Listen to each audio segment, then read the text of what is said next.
Hola señores, Omar por aquí, Dios les bendiga mucho. Gloria a Dios. Aquí estamos trayendo un video del estudio bíblico de la palabra de Dios, el cual yo tengo casi 2 años estudiando la palabra de Dios y con el Génesis, comenzando ahora el Éxodo, para gloria de Dios. Entonces, este estudio yo lo he estado haciendo para estudio personal. Entonces Dios puso esa inquietud en mi espíritu y en mi corazón de que tengo que compartirlo con ustedes. Dios me hizo recordar su palabra que dice, dad lo que por gracia has recibido. Y hay que hacerlo, señores, hay que compartir la palabra de Dios, hay que estudiar la palabra de Dios para entender lo que Dios nos quiere decir realmente. Entonces, aquí estoy, he estado llevando a cabo este estudio con mis dos Biblias, en esta naranjita donde yo hago mis apuntes, la marco a colores, mi Biblia con la que yo voy a la iglesia. He estado usando la Biblia devocional de estudio, también la Biblia de estudio Thompson. Y he estado llevando a cabo también este estudio por el doctor John McGee, el doctor Vernon McGee. Sí, que él también hizo un gran estudio de la Biblia y también el estudio que hacen en Salmo 119, Instituto Salmo 119, el cual la gloria de Dios me ha permitido estar en estos tipos de cursos para tener más conocimiento.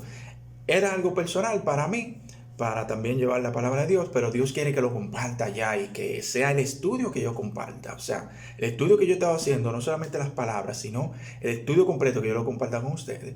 Entonces, hace un tiempo yo compartí en las redes sociales que iba a llevar a cabo este curso, que le iba a hacer un tipo de clase virtual por Zoom, pero se ha complicado un poquito la cosa y no ha podido ser. Entonces, lo que voy a hacer es una serie de videos porque quiero hacer el estudio desde el Génesis hasta el Apocalipsis. Se lleva mucho tiempo, son años que se lleva ese estudio, pero lo trataré de hacer un poquito breve porque tengo todas mis anotaciones aquí y esas anotaciones es lo que yo voy a estar compartiendo con ustedes. No es nada improvisado, no es nada que yo creo ni nada de eso, sino es estudio. Otro punto importante, lo que ustedes vayan a estudiar aquí, o ver o escuchar, no me crean a mí, crean al Espíritu Santo, crean a la palabra de Dios, comprueben, comparen con su Biblia en sus estudios, lo que yo les esté compartiendo aquí, tomen y descarten, pero no crean en mí, porque yo soy simplemente un instrumento, un hombre, pero es la palabra de Dios. Crean en la palabra de Dios y hagan sus comparaciones para que entonces sepan y tengan más, por así decirlo, en confianza en lo que yo les estoy compartiendo. Pero esto viene de Dios, señores. Nada, haré una serie de videos de 1 hora, 1 hora y media, abarcando esos capítulos y versículos hasta 1 hora y media, pero después yo voy a continuar con más videos. Entonces vamos a hacer este estudio completo, vamos a comenzar con el Génesis. Antes de comenzar, vamos a orarle al Espíritu Santo, vamos a orarle al Señor, de que sea Él quien guíe este estudio bíblico. Padre amado, Dios eterno, en el nombre poderoso de tu Hijo Jesucristo, te damos gracias, Señor, por permitirme, Señor, hacer estos videos, Señor, de llevar tu palabra, Señor, de llevar, Señor, ese conocimiento que tú me has entregado, Señor, llevarlo a tus hijos también, así como tú me has puesto esa inquietud en el corazón. Señor, que sea tu Espíritu Santo guiándonos en este estudio. Que sea tu Espíritu Santo dando entendimiento y discernimiento de tu palabra. Que no sea para gloria mía, sino para gloria tuya, mi Dios. Te doy gracias, Señor, en el nombre poderoso de Jesús de Nazaret. Amén y amén. Antes de comenzar, quiero tocar unos puntos antes de comenzar el estudio de la palabra de Dios del Génesis. Quiero primero hacerles saber por qué es importante estudiar el Antiguo Testamento y no comenzar con el Nuevo. Hay iglesias ahora, hoy en día, que dicen que como no estamos en la ley mosaica, es decir, en la ley de Moisés, no es tan necesario o no es tan importante el estudio profundo del Antiguo Testamento. Y eso es algo que está totalmente equivocado. Varias preguntas. ¿Por qué comenzar por el Génesis? ¿por qué no comenzar por Lucas? ¿Por qué no comenzar en el Nuevo Testamento, que es lo que estamos viendo la iglesia? ¿Por qué entonces comenzar con Moisés si estamos en el Nuevo Testamento? Entonces, aquí yo les voy a explicar la necesidad que tenemos nosotros como iglesia de estudiar el Antiguo Testamento. Otra cosa, van a ver que yo voy a estar mirando a otra dirección. Lo que pasa es que tengo los apuntes detrás de la cámara. Así que cuando van a ver que yo voy a estar leyendo otra cosa, es para darle cosas de mi estudio y no improvisando ni inventando. Entonces tengo todo ya el estudio aquí, entonces solo que me ven como leyendo. Aquí voy a dar 4 razones por qué el Antiguo Testamento es tan importante para todos nosotros. El primer punto es importante, es que la inspiración del Antiguo Testamento. O sea, el Antiguo Testamento son libros inspirados por Dios. Entonces es importante para nosotros leer y comprender el Antiguo Testamento. Debemos estudiar el Antiguo Testamento porque es la palabra de Dios. O sea, la palabra de Dios. Entonces, incluso en el Antiguo Testamento, en el Génesis, podemos ver que Cristo nos fue revelado en el Antiguo Testamento. Entonces, cuando los apóstoles predicaban a Jesús, no había un Nuevo Testamento todavía. O sea, cuando Pedro y Pablo estaban predicando, todavía no existía el Nuevo Testamento. Solamente era el Antiguo Testamento, que incluso ellos citaban mucho el Antiguo Testamento. Entonces, eso lo podemos ver en Primera de Pedro, capítulo 1, del 20 al 21. Entonces, también en Segunda de Timoteo, capítulo 3, versículo 16, nos dice que toda la escritura es inspirada por Dios. Esto quiere decir que viene del interior de Dios. O sea, inspirado quiere decir que viene del interior de Dios. Dios mismo sopla esta palabra dentro de ellos. Es decir, que esta palabra no puede ser adulterada ni cambiada. Esto también, que es inspirada por Dios, nos da garantía de que lo que ellos escriben es lo que Dios ha determinado que ellos escriban. O sea, es lo que Dios ha querido que ellos escriban. Entonces, también nos dice que la palabra de Dios nos sirve para redarguir, para enseñar, corregir, etc. Eso de que nos enseña a redarguir, a enseñar, está en presente, en la gramática en presente. Entonces, es decir, que hoy día podemos ser enseñados por la palabra de Dios en su totalidad. O sea, desde el Génesis. Eso es algo que muchos sabemos, pero hay que hacer el hincapié en ello. Entonces, un segundo punto es que la salvación es enseñada en el Antiguo Testamento. Entonces, esta enseñanza nos ayuda en nuestra salvación. Entonces, el Antiguo Testamento es importante porque nos ayuda, como les dije, a nuestra salvación. Entonces, ¿cómo esto del Antiguo Testamento nos puede ayudar a nuestra salvación? Bueno, aquí en Gálatas capítulo 3, 24, nos dice que la ley no es mala, sino que ayuda a una persona a ser conducida a la fe. Entonces, esta es la ley. Esa es la ley del Antiguo Testamento. Es nuestra protectora, es nuestra tutora, nuestra maestra, nuestro ayo, es decir, que nuestra instructora. Entonces, nos guarda hasta que lleguemos a entender el camino de la salvación por fe. Por eso es importante el Antiguo Testamento. Entonces, no es posible llegar a la fe sin haber pasado por la ley. Entonces, al estudiar el Antiguo Testamento, la iglesia perseguida en ese entonces cobra ánimo, o sea, se animan a seguir. A la iglesia conocer lo que Dios dijo en el Antiguo Testamento va a tener, o sea, nosotros hoy en día como la iglesia, conociendo lo que dijo Dios en el Antiguo Testamento, vamos a ganar o vamos a tener más paciencia, vamos a tener esperanza y vamos a poder con más confianza esperar lo que Dios nos ha prometido en Cristo hasta que se haga realidad. Podemos ver en 2 de Timoteo, capítulo 3, versículos 14 y 15, que Timoteo ha sido instruido por sus padres y por su abuelo. Entonces, y cuando Timoteo escuchó a Pablo, que hablaba de Cristo, hablaba de Cristo, de los milagros que Cristo había hecho, las señales que hizo, habló de lo que Jesucristo debía sufrir, dónde nació Cristo, habló de la muerte de Cristo. Eso es Pablo hablando, y Timoteo lo está viendo, lo está escuchando. Habló también Pablo de la resurrección, un sinnúmero de cosas. Entonces eso, con el conocimiento previo que tenía Timoteo del Antiguo Testamento, facilitó que Timoteo creyera. O sea, cuando Pablo estaba hablando de que Cristo hizo tal señal, que sanó un paralítico, le dio vista a un ciego, resucitó entre los muertos, Timoteo ya había leído esto en el Antiguo Testamento. Entonces para él fue fácil entender de que se trataba de Cristo del Antiguo Testamento, el Hijo de Dios real. Entonces, la salvación es una obra de Dios. O sea, la salvación es una obra de Dios. Pero ese conocimiento del Antiguo Testamento llevó a Timoteo a entender que la salvación venía por fe. Entonces, ¿por qué? Porque la salvación por fe no es una idea neotestamentaria. No. Entonces, hay personas que piensan que los del Antiguo Testamento se salvaron porque obedecieron la ley de Moisés.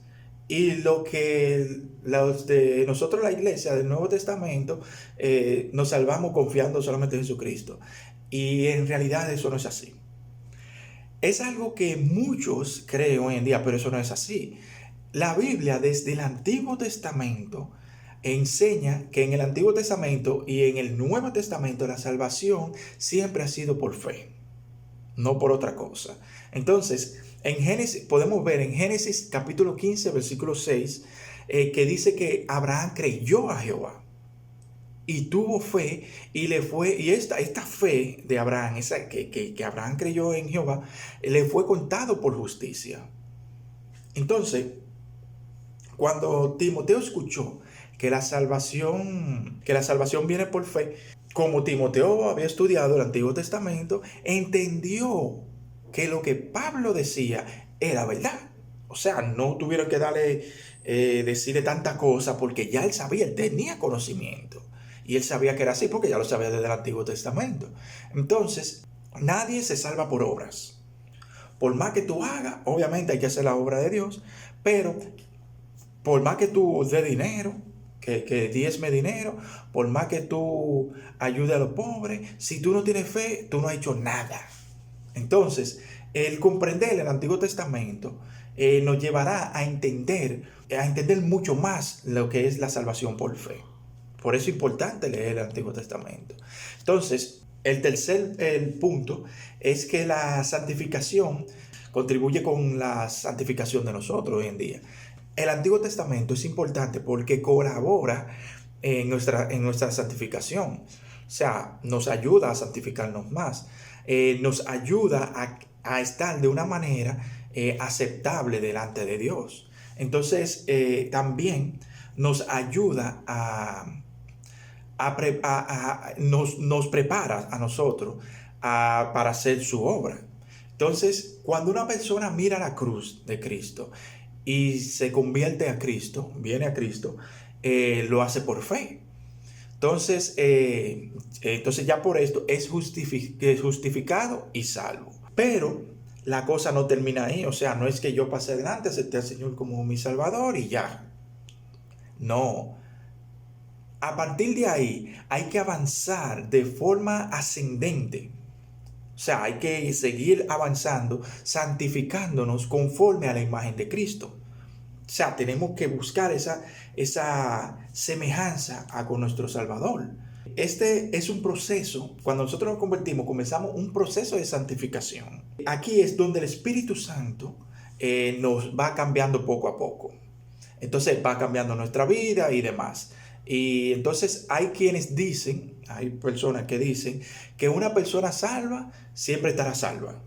Y eso no es así, lamentablemente. La salvación, señores, se puede perder. Si usted recibió a Cristo y mañana volvió a su mundo, a su pecado, a su cosa, usted perdió su salvación. Eso es un error de que digan, porque hay mucha iglesia, mucha persona de estudio. Conste, yo no soy una persona que tiene un doctorado en esto ni nada de eso, sino guiado por el Espíritu Santo. Pero hay muchas personas que tienen doctorado y que tienen mucho conocimiento que dicen esto de que la salvación no se pierde. Te salvaste, ya tú estás salvo, aunque tú peques 150,000 veces. Eso es mentira. Bueno, pero bueno, seguimos. El Antiguo Testamento nos ayuda en nuestro proceso de santificación. Sí, el Antiguo Testamento nos ayuda en esto. En Primera de Corintios, capítulo 10, versículos 9 al 11, Pablo nos indica que eso que hicieron en aquel entonces, los que vivían sin santidad, es un ejemplo o una advertencia para que nosotros no vivamos de esa manera. O sea, esa desobediencia que hubo anteriormente con el pueblo de Israel nos sirve para que nosotros nos sirva de ejemplo de que nosotros no tenemos que hacer ciertas cosas. Entonces, al nosotros ver el pecado del pueblo de Israel y ver la respuesta de Dios a ese pecado, o sea, ver cómo el pueblo de Israel peca y ver cómo Dios responde a ese pecado, pues tenemos que tomar eso de ejemplo. Tenemos una advertencia para no vivir de la misma manera que vivieron muchas veces el pueblo de Israel. Entonces, ver lo que Dios hizo con Abraham, lo que hizo con Moisés. Dios no permitió que Moisés entrara a la tierra prometida porque no le honró. Entonces, si Dios hizo eso con Moisés, que fue el que sacó al pueblo de Israel de Egipto y se enfrentó con el faraón y pasó todo eso, y que era un hombre metido con Dios, o sea, Moisés estaba en comunión con Dios y el Señor no lo dejó entrar a la tierra prometida porque no le honró cuando rompió la roca para que brotara agua. Entonces, ¿qué sería tú? ¿Qué sería yo que le faltamos al Señor a cada rato? Pero bueno, esto, señores, no es un juego. Dios es es muy serio. Entonces, estudiando bien el Antiguo Testamento, nos damos cuenta si estamos haciendo lo mismo que hizo el pueblo de Israel o peor. Entonces, muchos piensan que nada malo pudiera pasar, pero Dios dice, mira el Antiguo Testamento, eso es lo que Dios nos dice, a la iglesia, a nosotros, nos dice, miren el Antiguo Testamento, a ver si está bien o está mal lo que tú estás haciendo. Entonces, mira a la gente del Antiguo Testamento, mira a la gente de Israel, mira lo que yo hice con Israel. Dios es un Dios de misericordia, un Dios justo.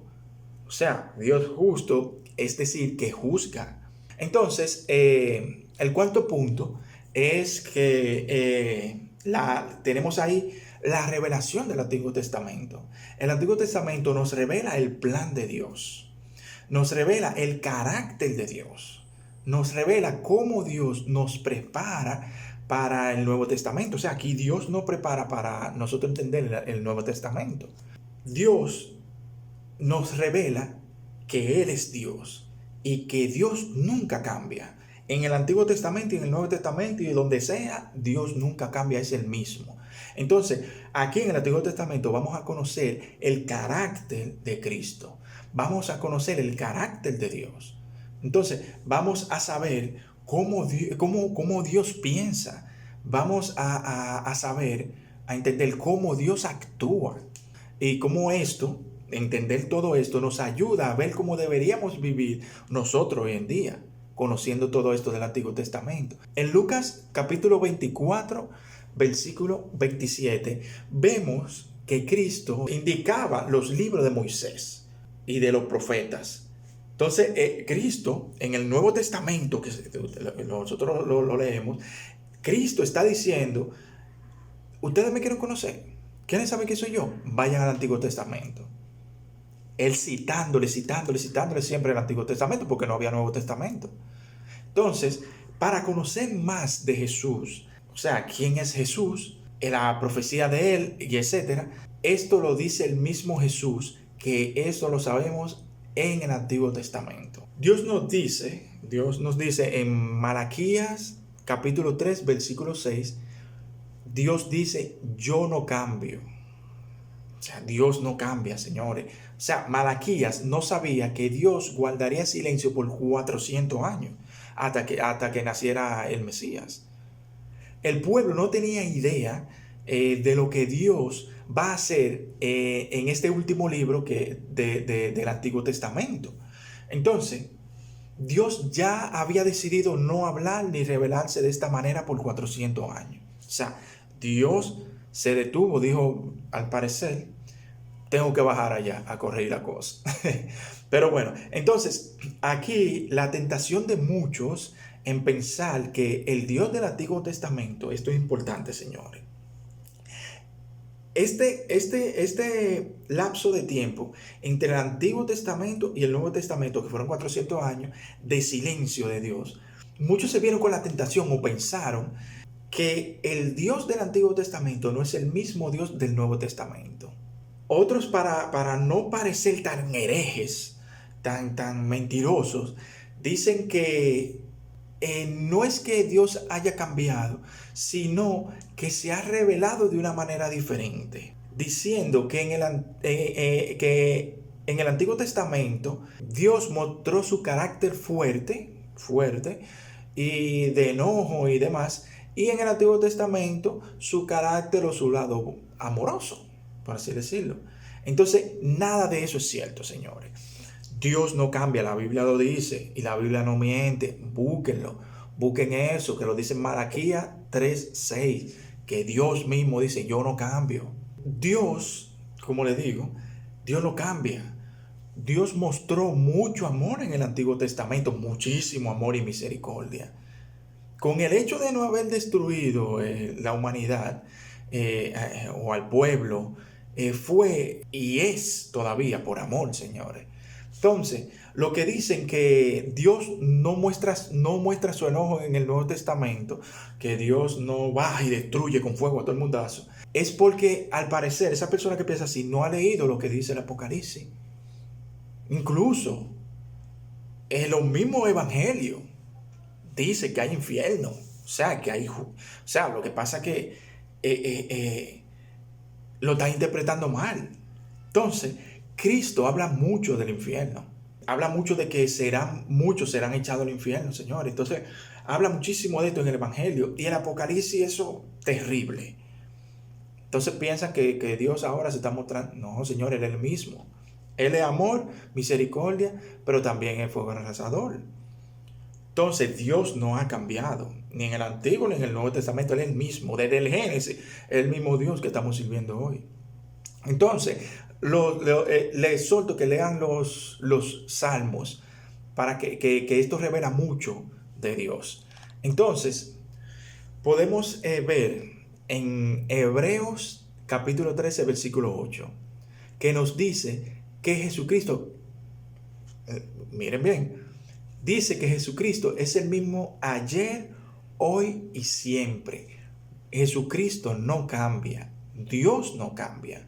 Y nos advierte de que no nos dejemos engañar.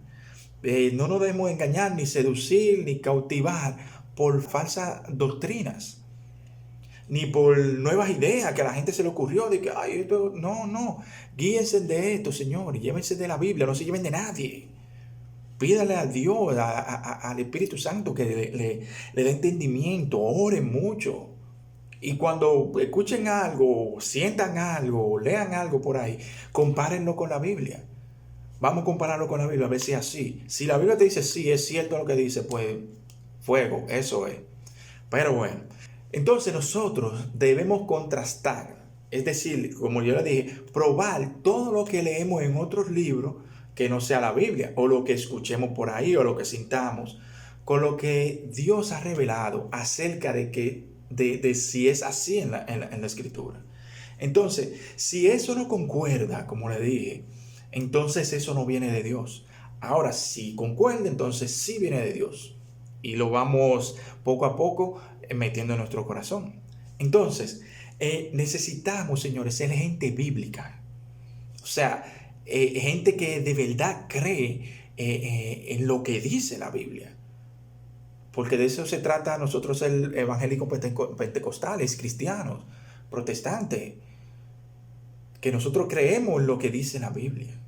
Es creíble, por ejemplo, hay algo que... Es creíble que un ángel se le haya parecido a José Smith, el fundador de los mormones. Sí lo creemos porque Dios dice, te digo porque yo creo eso, de que un ángel sí se le apareció a José Smith, porque Dios dice que Satanás se disfraza de ángel de luz.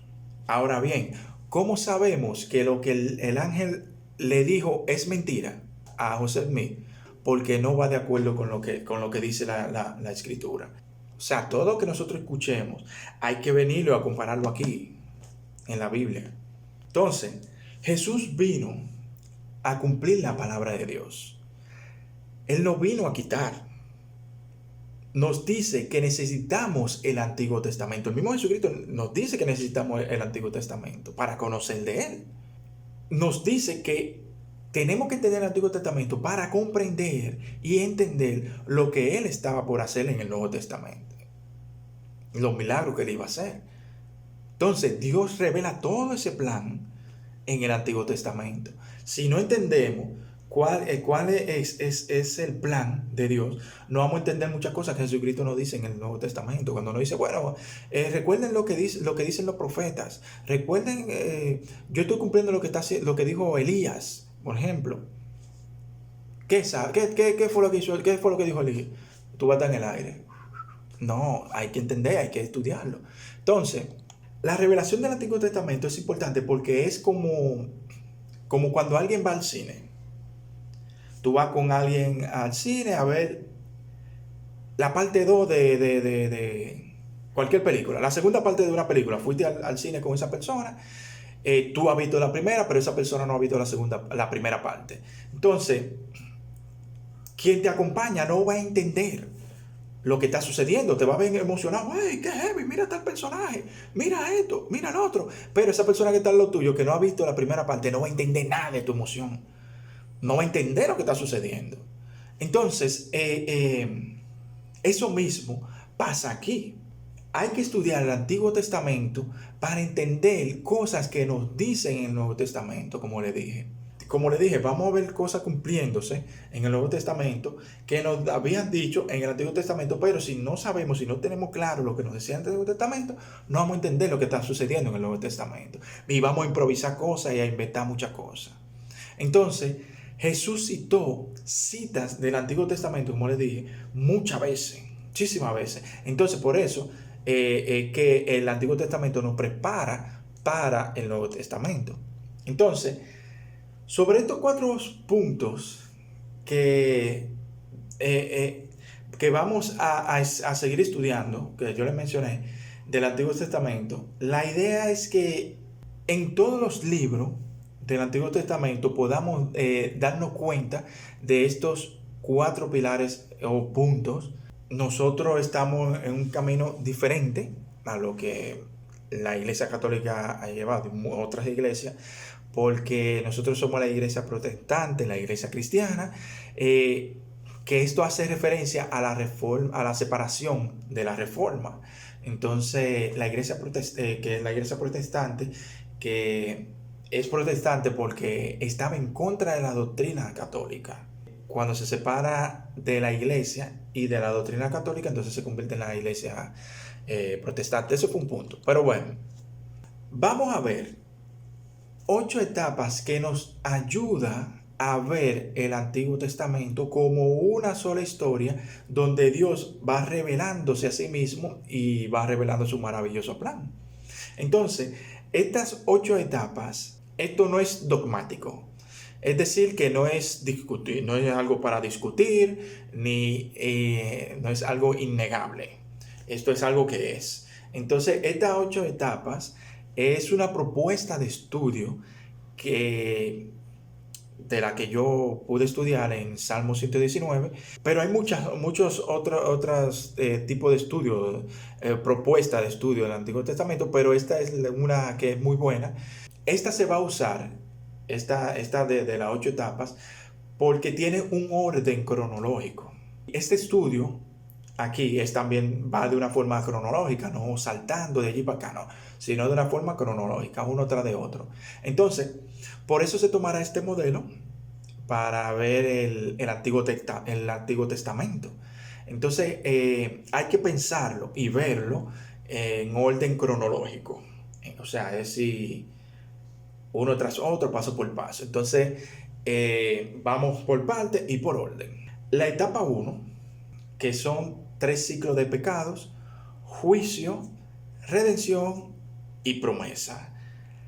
La primera mitad en temática del Génesis, del capítulo 1 al 11, nos habla de estos ciclos, donde veremos claramente esos ciclos que yo le mencioné. Entonces, el ciclo 1, que es el pecado; el ciclo edénico, que es en el Edén.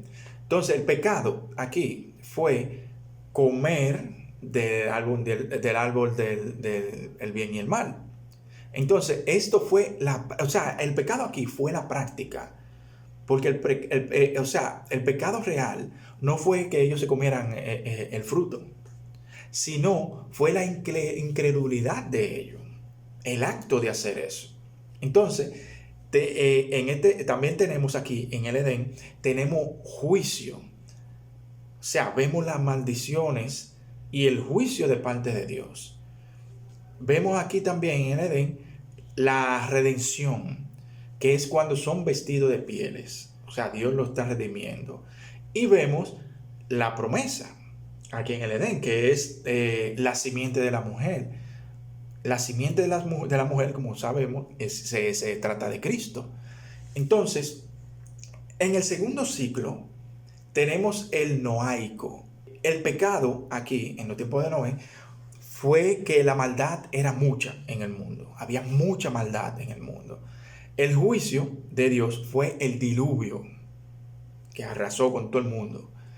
La redención fue el arca. Esto para redimir a la humanidad. Y la promesa, que fue el arco iris, y que Dios habitara en tierra de Sem. Entonces, es decir, que Dios será tabernáculo. Dios habitaría entre los hombres después del diluvio. Esa fue la promesa. Y en el ciclo 3 podemos ver el abrámico. Es decir, en los tiempos de Abraham, que el pecado fue la Torre de Babel, cuando querían ser unos solos. El juicio de Dios fue que confundió las lenguas. La redención de la humanidad fue que iba a formar una nueva nación de Israel. Y la promesa es el pacto que Dios hizo con Abraham de hacerle una gran nación de él. Entonces, podemos ver en Cristo la redención de estos 3 ciclos que mencionaron. 1, Cristo es el Cordero que entrega su vida para el perdón de los pecados. 2, Cristo es la nueva arca. Lo que entra en él y lo que está en él son protegidos del juicio que ha de venir. Y 3, a través de Cristo se está formando una nación de reyes y santos para el Señor, que eso somos nosotros. Entonces, en la segunda etapa, aquí vemos cómo la gente pierde 3 cosas. Le estoy dando un resumen completo de lo que es el Antiguo Testamento. La gente pierde el propósito, la unidad y la separación o la santidad. Entonces, desde el capítulo 12 del Génesis en adelante, Génesis termina con la nación de Israel en Egipto. Entonces, no terminaron en la tierra prometida que Dios le había prometido, porque se perdieron esas 3 cosas. Entonces, perdieron el propósito. Por eso terminó Israel esclavizado en Egipto, porque perdió el propósito. ¿Por qué? Cuando vemos a los patriarcas, Abraham, Jacob, siempre edificaban altares a Jehová. Pero la cuarta generación ni siquiera invocaban el nombre de Dios. O sea, estaban en pecado, estaban perdidos. Y pierden el propósito de ser la nación embajadora de Dios. o sea, de ser la nación que muestra a Jehová a las demás naciones. Entonces, segundo, pierden la unidad. ¿Por qué? Abraham había desobedecido al llevarse a su sobrino Lot con él. Abraham desobedeció llevándose a Lot.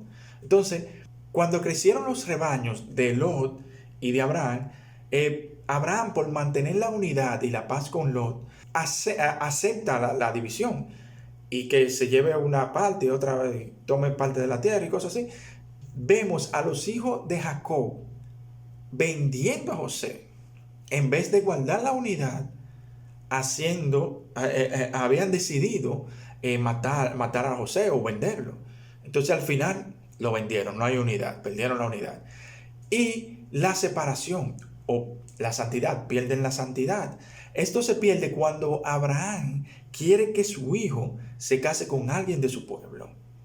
Los hijos de Jacob se casaron con paganas, con mujeres del mundo. Entonces ya no estaban guardando el linaje. Y así fue como fueron perdiendo la santidad. Entonces, en la tercera etapa, vemos que Dios constituye la nación de Israel. Dios forma la nación de Israel. Para que haya una nación, tiene que haber tres cosas. Tiene que haber tres elementos importantes. Un pueblo, o sea, mucha gente, una constitución o leyes que regulen al pueblo, y una tierra, un lugar donde ellos habiten. Entonces, esto se ve entre los libros de Éxodo a Josué. Entonces vemos el pueblo, ¿verdad? En 430 años, que es el tiempo que Dios le anunció a Abraham, que su gente estaría cautiva en tierra extranjera y eso. Entonces, en 430 años, la nación creció de 70 gente, o 72 más o menos, creció a por lo menos 2 millones y medio de personas. Entonces, Dios en Egipto crea la población de la nación. O sea, ya es una nación porque son 2 millones de gente. Hay países que tienen menos de ahí, son naciones. Entonces, tenemos también la ley o la constitución. Dios saca al pueblo de Egipto, lo lleva al desierto y en el monte Sinaí, les entrega los mandamientos y entrega la ley, y la ley no solo es religiosa, sino también un compendio de normas. O sea, aparte de entregarle los 10 mandamientos, le entrega las leyes, las normas políticas, por así decirlo, entre comillas, para la convivencia de ellos. Dios le entrega las leyes, le da decretos y mandamientos que cubren la vida religiosa y leyes civiles del pueblo. Entonces, lo que les entrega es una constitución con un propósito que es mostrar que el pueblo es santo. Entonces, el punto 3 es la tierra, que es Dios cumpliendo su promesa a los patriarcas, principalmente a Abraham, que los lleva a la tierra de Canaán, la tierra prometida, Canaán, la tierra prometida. Entonces Dios le entrega bajo el mandato de Josué, ya que Moisés no entró en la tierra prometida. Entonces empezaron a conquistar la tierra prometida. Tenemos una cuarta etapa, que aquí tiene que ver con el fracaso del pueblo en la conquista en estas tierras. Lo vemos desde Jueces a Primera de Samuel, en la primera parte. En Jueces vemos la historia de un pueblo rebelde, un pueblo desobediente, que se entregó a la idolatría. Israel se volvió idólatra, que no confió en Jehová. Entonces, por eso Dios permite que las naciones que ellos no expulsaron se fortalezcan, se vuelvan fuertes nuevamente, y entonces esclavizaran al pueblo de Israel. Entonces ahí ellos claman a Dios. Dios le da un juez, un tipo de caudillo militar, que los liberta, y entonces el pueblo obedece un tiempo. El juez muere y ellos vuelven a desobedecer otra vez después de la muerte de este juez. Entonces, en el libro de Ruth vemos, el libro es como la luz en medio de la oscuridad. Ruth es una mujer que vive en los tiempos de los jueces, y vemos que hay gente piadosa aún en medio de todo eso, y anuncia la llegada del rey David. Ella anuncia la llegada del rey David. Y también vemos a Elí y sus hijos. Vemos en la primera parte de Primera de Samuel la historia de Elí y sus hijos. Elí es un sacerdote perverso, con unos hijos sacerdotes que eran igual de perversos, y se robaban las ofrendas, se acostaban con mujeres en la entrada del tabernáculo, menospreciaban a Dios, maltrataban muchísimo al pueblo. Pero en fin, entonces tenemos la etapa 5, que aquí vemos los tiempos de la monarquía desde Primera de Samuel, la segunda parte, hasta Primera de Reyes, capítulo 11. Samuel une a los jueces con los reyes. Entonces vemos en Samuel que aquí que supervisó la transición de los jueces hasta la monarquía. Vemos a Saúl, el primer rey, fue elegido por el pueblo, y el pueblo rechazó a Dios y eligieron a Saúl. Y este termina loco y afligido por espíritus malignos, y el cual terminó con el suicidio. Tenemos al segundo rey, que es David. Fue elegido por Dios, fue un elemento fundamental con quien Dios hizo un pacto. El pacto davídico por el cual viene nuestro Señor Jesucristo. Al igual que nosotros, David era un hombre igualito, pecador igual que nosotros. Tenemos al tercer rey, que es Salomón. Fue descendiente de David al trono, y fue el último rey, humanamente hablando, que va a gobernar las 12 tribus. Después de él, el reino se va a dividir por causa del pecado de Salomón. Tenemos la etapa 6, que aquí veremos la división del reino. Aquí vemos de una manera más activa el ministerio profético. Aquí está más claro el oficio del rey, el oficio de sacerdote, de profeta, y cómo los tres se relacionan los unos con los otros. Entonces la nación se divide 10 tribus al norte y 2 al sur, que es la tribu de Judá.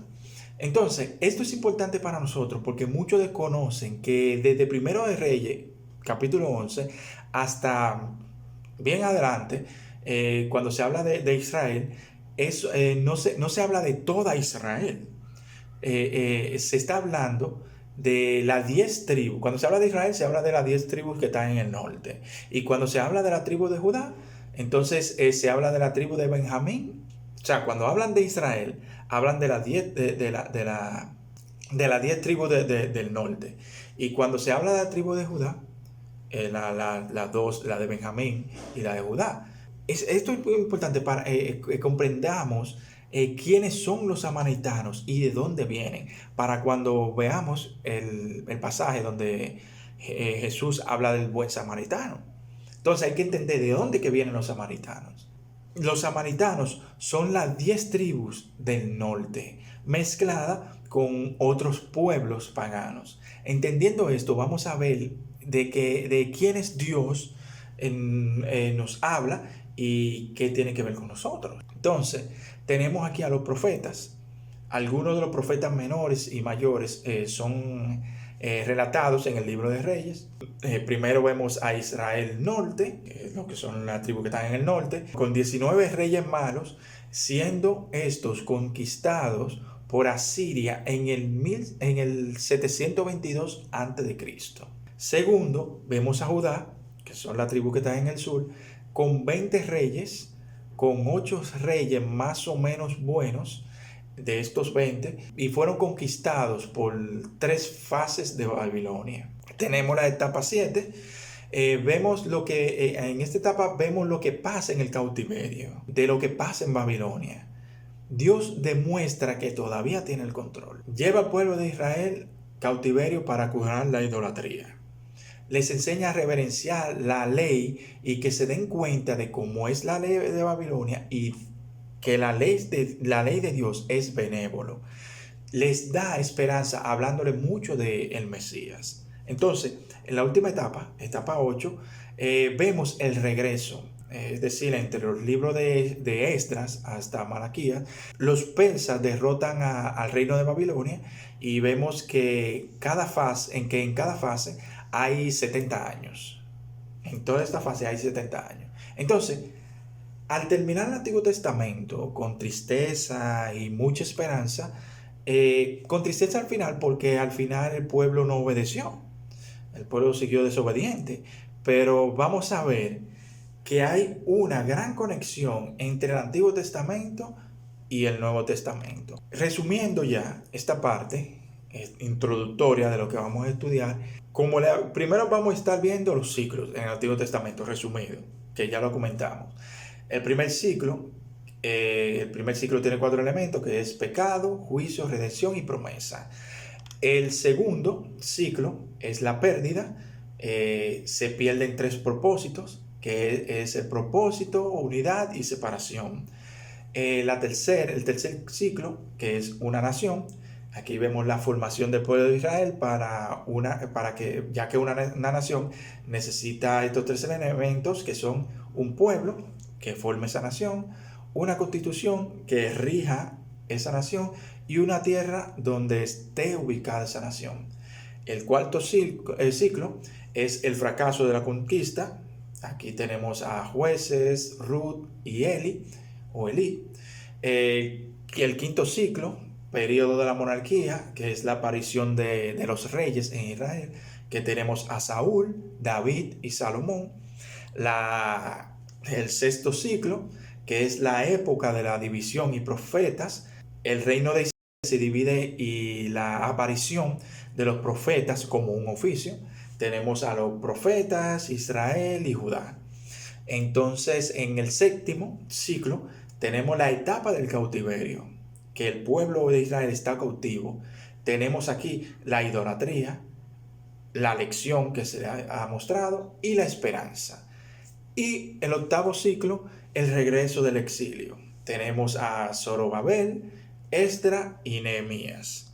Es importante que nosotros hagamos este estudio del Antiguo Testamento para entender lo que sucede en el Nuevo Testamento y con nosotros como iglesia. Entonces, este fue un video introductorio de lo que vamos a estar estudiando por mucho tiempo. Vamos a comenzar con el libro de Génesis. Yo voy leyendo un versículo por versículo y leo un versículo y doy entonces el contexto y doy el estudio o los comentarios de esos versículos. Así que lo vamos a ir haciendo, esa dinámica va a ser así. Así que espero que este video sea de bendición para ustedes, que entiendan qué es lo que vamos a hacer aquí, entiendan por qué es importante estudiar el Antiguo Testamento y entenderlo de forma correcta. Porque, como le había mencionado, el Antiguo Testamento nos prepara para el Nuevo Testamento. Para cuando estemos leyendo que Jesucristo nos esté diciendo, dándonos parábolas del samaritano, sepamos quiénes son los samaritanos, por qué se habla de esa forma de los samaritanos, por qué los judíos ven de esa forma a los samaritanos, y en fin. Y cuando Jesús dice, hace citas de los profetas, o sepamos de qué se está hablando, sepamos a qué se refiere en sí el Señor Jesucristo, y entendamos qué es lo que nuestro Salvador está haciendo en el Nuevo Testamento. Espero que sea de bendición, Dios le bendiga mucho y lo espero en el próximo video. Y nada, Dios le bendiga mucho, señores.